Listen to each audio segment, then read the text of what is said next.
నాలుగు తరాల నుంచి వచ్చే ఆస్తిని ఇవాళ ఈయన ముద్ర వేసుకోవడం ఏంటి, ఈయన ప్యాక్బుక్కి ఈయన ముద్ర వేసుకోవడం ఏంటి?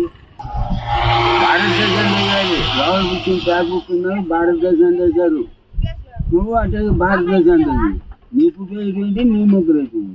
మా నోళ్ళు కాళ్ళు చేతులు అన్ని లొంగ చుట్టూ కట్టేసినట్టుగా ఉన్నాం మాట. ఆ పని మా రైతాంగానికి నోరు చేతులు కాళ్ళు ఈ కట్టేసి కంటిన్యూ పారేసినట్టుండే, శ్రీకాకుళంలో గిరాటేసినట్టుంది మమ్మల్ని. అది మా పరిస్థితి. కాళ్ళు చేతులు కట్టి పడేసాడంటే ఇంకా ఎట్ట అమ్ముకుంటాం? మనకి అది ఆర్డర్ లేదుగా,